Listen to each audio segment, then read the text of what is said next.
everyone, in today's video I'm here with Tom. Hello. And we're going for a wild camp on some land near us. It's December 21st, and whilst the weather isn't very nice, it's pretty damn good for December. Yeah. In that it's been, what, like 12-13 degrees today, showers on and off, not too bad at all. In the night we're expecting it to get down to probably 5-ish, lowest. The ground is very muddy. Anyway, so stick around, we're going to talk about sleep systems, shelter, and all that kind of good camping stuff. Hey, see you in a bit.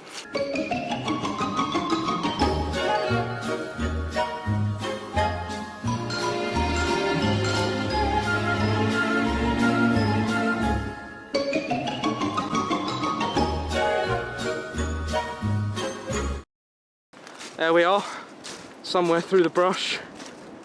Our tarp shelter, if you can see that, I'll be quite impressed.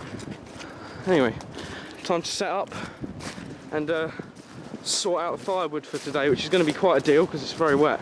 So today I've got quite an extensive winter bag, as you can see it's quite big.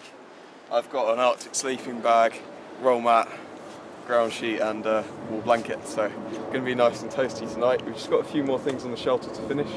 Another tarp. Stick another tarp on, just basic things like that. Yeah, today I bought my Highlander Pro Force 44 litre. So we've done video reviews on both of our bags. I'll stick those in the description. Roll mat. Here's my Danish M90. This will be my first night with it today, but it's in its nice dry sack there.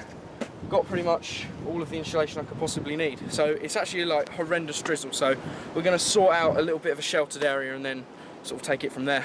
So behind me here, Tom is just putting on another tarp so that this side of the shelter here will be more complete for when we go to sleep. Over here I've started creating a base for the fire.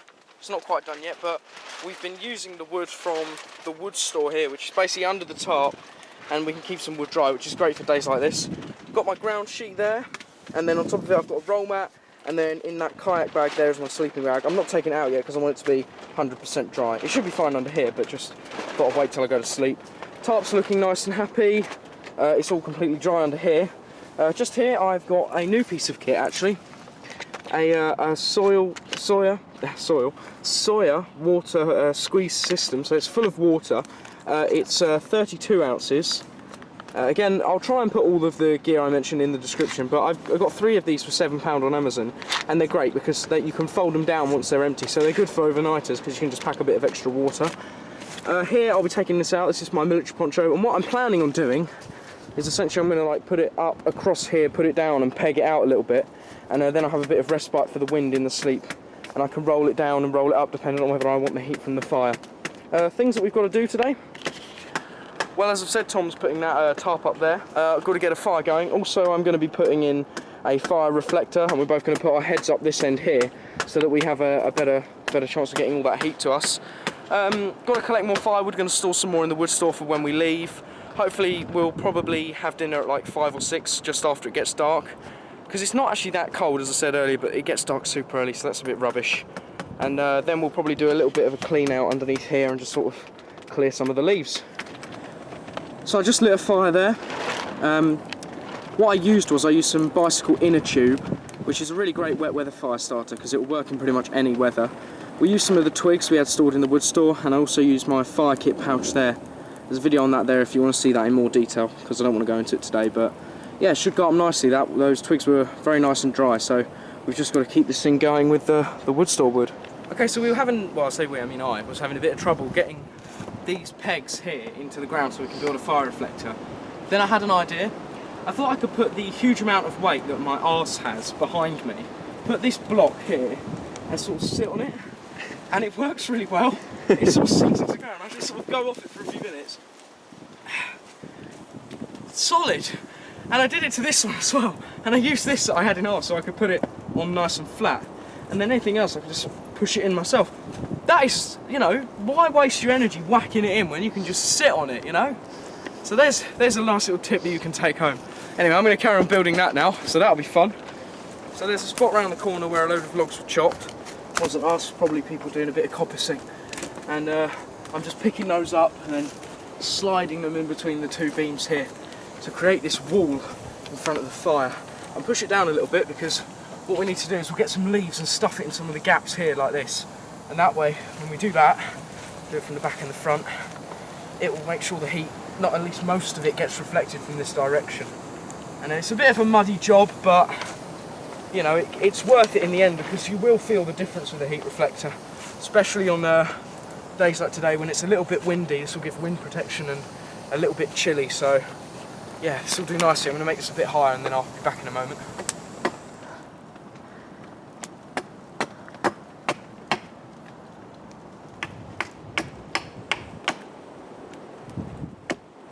Hi everyone, it's a little darker since we last saw you, and the time is about 3:30 p.m. and the fire's doing well.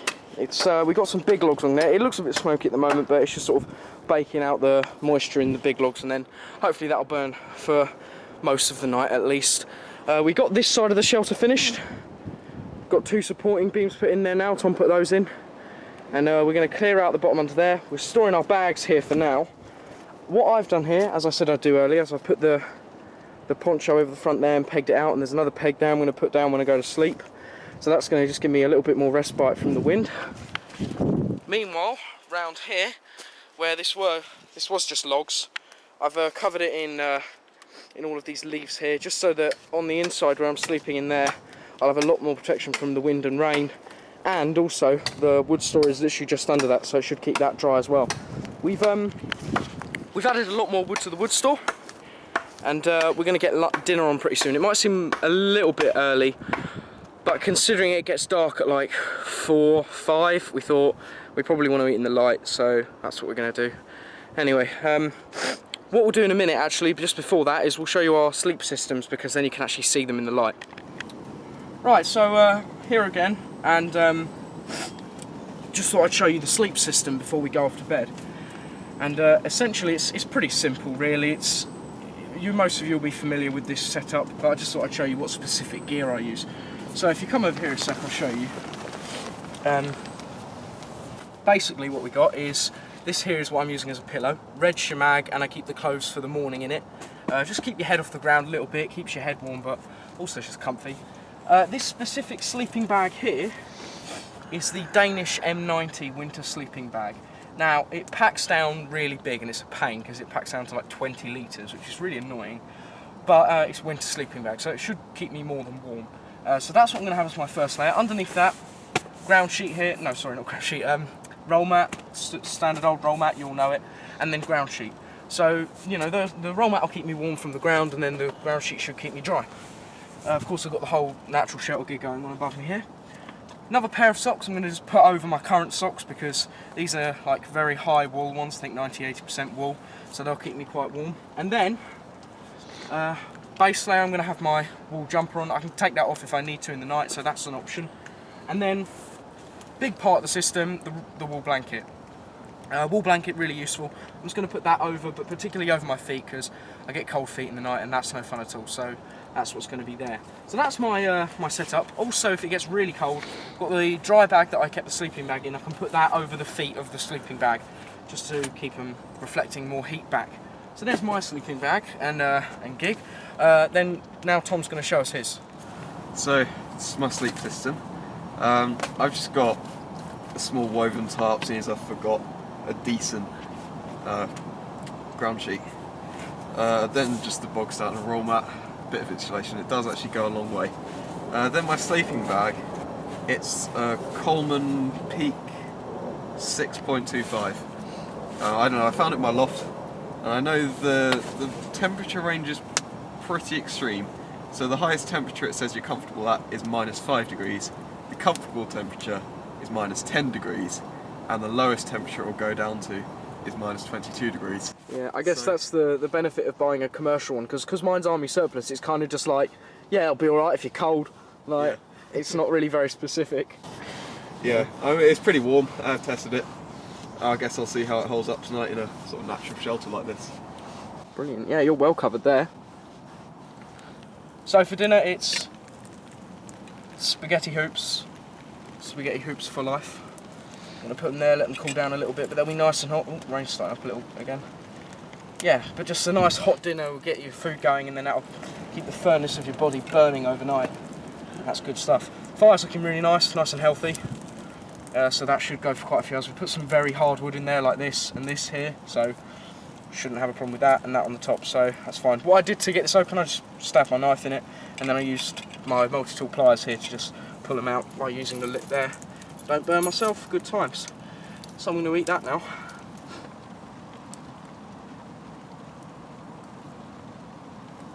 You know what, these spaghetti hoops, guys, good stuff. Get some heat in me. So what I've got to do on this is I saw this guy on YouTube cook bacon like this, and he basically just doubled it up. And he did it with streaky bacon, but I don't know why I can't do it with this. So I'll see how it turns out. And he just did it like that, so he had a sort of pile of bacon on a stick. Sounds amazing. And I'll do that for, I don't know, 5 strips. And then what, just stick it in the fire? Stick it over the fire. Okay. Fire's looking happy. Yeah. Anyway, just to give you an update, the weather it's about 10 degrees right now. The sun literally just went down, so we've got the remaining bit of daylight left, and we've pretty much set up our beds. All nice and cosy and warm in here. I am. Should be great. Fire reflector's doing its job. Hey guys. So just moments after talking to Tom about his sleep system, he breaks out this little pouch, and I'm like, what is that?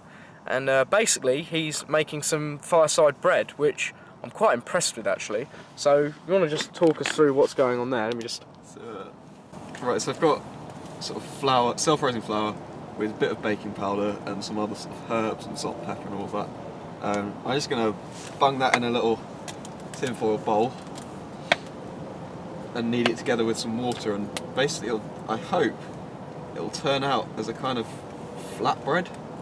You know, if it does, that should be something we do more often, you know. That's what I'm hoping. Save some for breakfast as well. Yeah. So there's your water. Add a little bit of water. This is where you basically make dough, or what I'm hoping is kind of like dough. I don't think I'll be needing too much.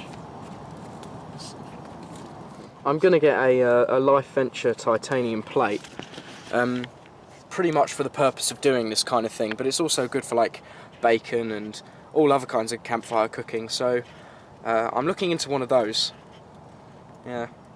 Anyway, while Tom makes that, I just thought, I had a thought a minute ago and I kind of wanted to share it while Tom was here, because he was out a minute ago sorting his bacon out. And basically I realised this is my first proper by-the-book wild camp.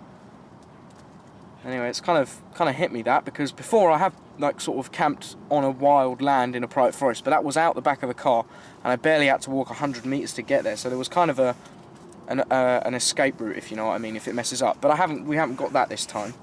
What about you, Tom? Yeah, well, I don't know, I'm not particularly worried about it, because, you know, home's what, 40-minute walk away. So Probably about an hour. Yeah, maybe about an hour. So I'm not too worried. It's quite fun to be doing it, and especially when you've got someone else that's like into the same sort of thing. Yeah, no, I'd 100% agree. I mean, it's definitely be hard to find someone as stupid as you to come on a trip like this, if you know what I mean. But it's good, because I've done wild camping before, like I said, on a private land, but this is really by the book, and I like that. And it's first time, and also it's first time I've slept in a sort of a semi-natural shelter, so that's new for me as well. Yeah, especially in the winter. Oh yeah. It'll be fun to do it in the winter, because I mean, you know, if you can do it in the winter, you can do it any time of year, can't you? And if this camp works tonight, which I'm pretty sure it will, I'm pretty confident, then it opens up a lot of doors for us, because the weather right now is super mild, so it's probably like autumn, spring sort of weather, probably autumn time weather. So if this works, then it means we've got a woodland not far from us that we can come to, and this site will always be here. So it really opens a lot of doors. Yeah.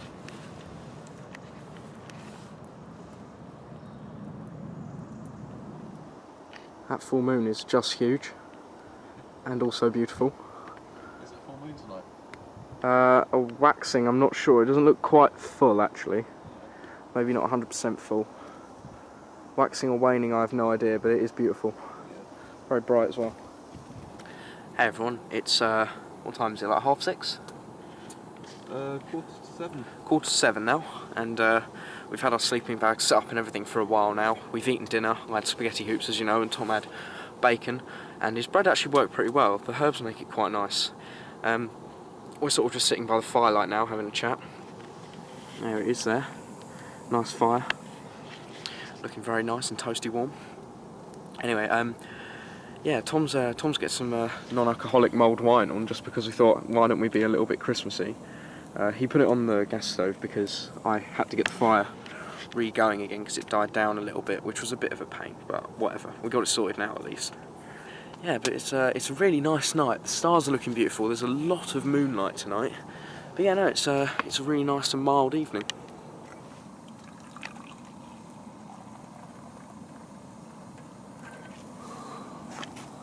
So, in my sleeping bag now. We've had dinner. It's really starting to get dark now. So we're going to go off to bed. Tom's pretty much finished with his dinner too. Close the flap down here, you can see it there. We can't really see it, but it is down. Pegged it down, so that's good. I've got my sleep system nice and sorted and I'm feeling really warm, so I'm not even sure if I'm going to need the wool jumper for my upper body, which is really great. Anyway, so we're going to sign out now and see you tomorrow. See you tomorrow.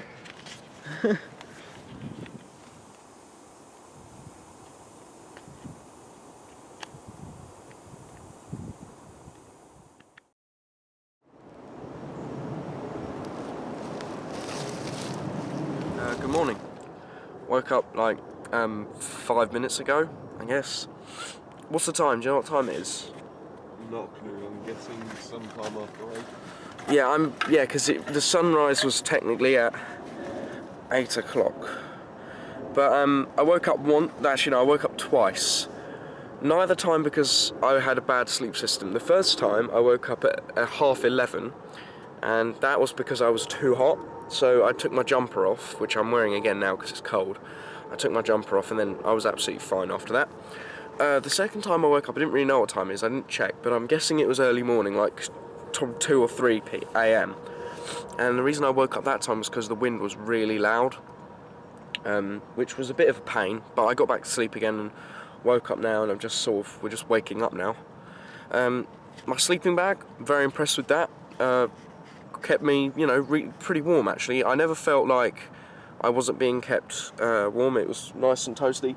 And you see down here actually, my wool sleeping blanket fell off my bag in my night because I rolled over, but I didn't actually wake up because of the cold. So I think that the bag was actually more than enough to cope with the cold. Something I did do in the night, I put the boot end of my sleeping bag in the kayak bag that I keep the sleeping bag in, which kept my feet nice and toasty actually. I think I probably could have done without it, but it was a nice addition. It's prevented any airflow around that area as well. Yeah, I would say overall, sleep system, great success. Shelter, left some stuff to be desired, I'm not going to lie. In the idea of full transparency, I'm going to tell you everything that's wrong with it, because there's no point in me telling you it was all great because then no one learns anything. So if I show you here, sorry, it's a bit of an awkward camera angle, I'll give it that. Right here on the edge of the shelter, I say edge, I mean this bit here where the camo tarp goes underneath the blue tarp. We should have thought about this, but in a roof tile way, that means all the water on here drips in here. It wasn't too bad actually, the majority of it didn't come in, but it tended to run down here, and then I've got a little bit of a wet patch there where it dripped in. I got some of it on my shoulder, but I just shifted this way a little bit behind me, and then I was fine and I could sleep absolutely fine, no problem at all. The second issue I had with this thing is because the wind was coming this way, some of my stuff got a little bit wet here, but it's fine because I kept any valuables in the hood of my bag, so I didn't have a problem. But that's pretty much it. Anything underneath the poncho was kept more than dry. Oh, Tom, do you want to tell us about your sleep system, or are you not compass mentis yet? Sleep system, pretty much as I expected. The sleeping bag was more than enough, kept me really warm. I ended up having to take the hood off because I got really hot, and my jumper. Only thing I say about the shelter is I could do with a screen coming down here, because during the night it was a bit gusty and just the edge of my ground sheet got a bit wet. Okay. You're getting a poncho though, aren't you? Oh yeah, I'm going to get a poncho. If not use a poncho, I might get a clear screen and have it rolled up permanently across this top member here, so I can roll it down in the night if it gets really bad. So we could both have super shelters. Yeah. Yeah, no, but it was a good night. Obviously the ground is soaking because basically all the way from like 11 till 6 it was raining, not heavily, but it was raining enough for you to notice it. Yeah, but you know, all in all, nobody died, so great success. So I just got a fire on, and I've got some beans for breakfast. Good thing to keep us warm because the mornings are always the coldest. Yeah, so just thought I'd talk a little bit about some of the gear that's really I've really found useful this trip. First thing is my cook set. I won't go into full detail because I'm planning on making a video in this, but I made a video on this at least because it's got quite a few components to it. But I didn't use my Stanley that much because when you're cooking in tins you don't really have to transfer anything to a metal container, you just do it straight in the fire. This actually did come in very useful, my Tatonka stainless steel cup, because later on in the evening when we had that non-alcoholic mulled wine, it was really nice to have it in there. So that did come in positive. Also, because it's stainless steel, the initiative value is pretty decent. The fire kit, obviously you can't not have a fire. Well, you can, but it would be crap. Really useful. Especially bits of kit I found useful is the cotton ball soaked in Vaseline, very useful.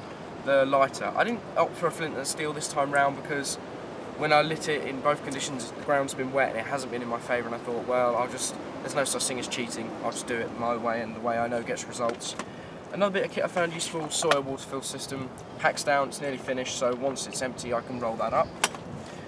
Yeah, those have been the piece of kit I found useful, but also this Cree torch. It's a Cree Ultrafire, actually amazingly bright. It's got 3 settings. We've got the ultra bright, medium, and then strobe, like that. But one of the things I really like about it is that it's actually focusable, so I can just sort of like that, which I think is great.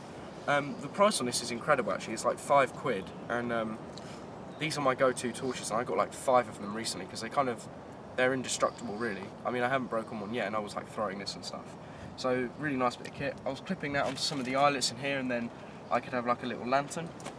Another bit of kit I found useful, my shemag.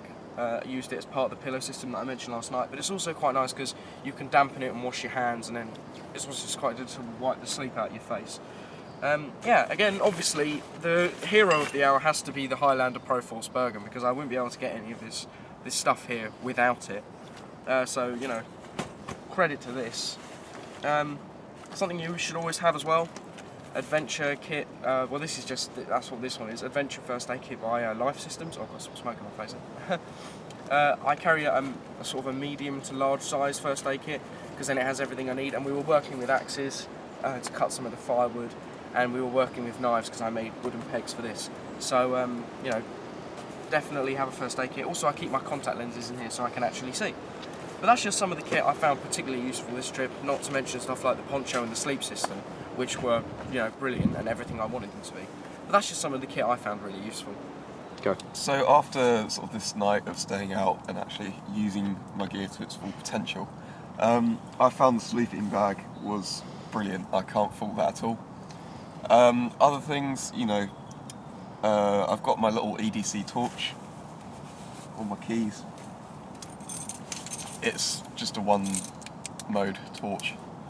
I'm not really sure what it's called, but hanging it from, you know, just little things like this, and then having a little lantern does help. You know, fire kit didn't really come in useful because I didn't really use that today. You know, general things like axes and that. This mainly, these pack liners were brilliant because they help you sort of organise out your bag, get all your main kit in one, clothes in another, and in a clothes bag you can actually use a pillow. So that actually worked a lot better than I thought it would.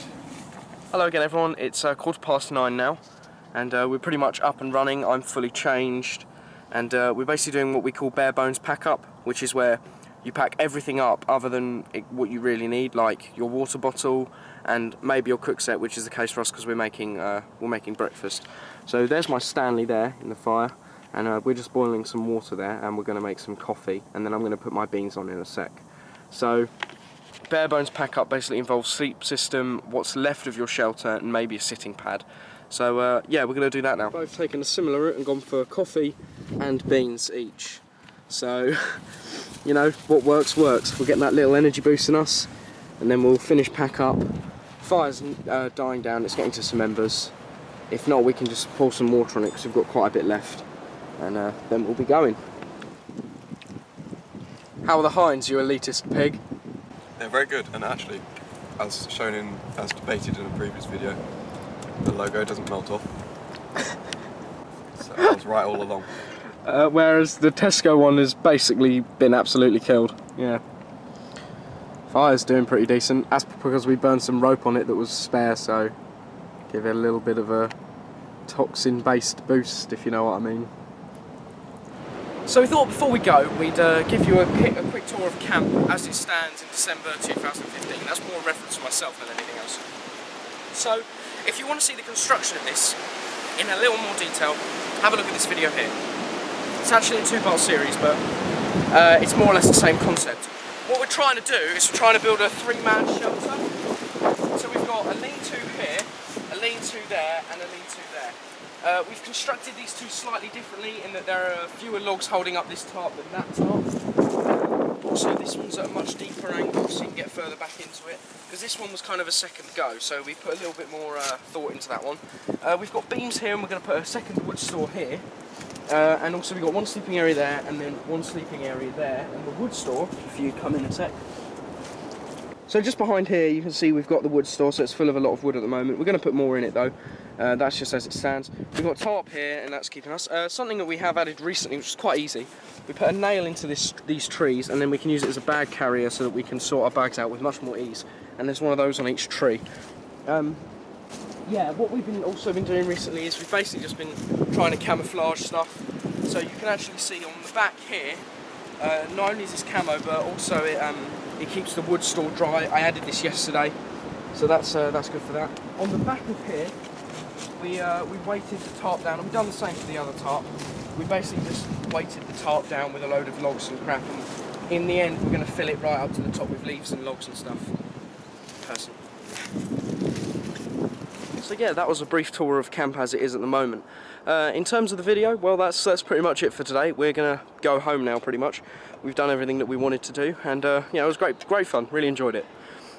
It's kind of mad that we just realised a few minutes ago that we've camped on the shortest day of the year, because it's the winter solstice today, 22nd. So that's a badge to wear, I think. Anyway. Thanks very much for watching. I'm Jack Outdoors. If you want to see another video like this, the construction of camp, I mentioned it a minute ago, but here's a link again. I'd really recommend watching that because it goes into a lot more detail about what we've been doing here. Yeah, thanks for watching, and I hope to see you in the next one. I upload one video every week, gear, survival tutorials, a little bit of prepping here and there. So yeah, thanks for watching. See you in the next one.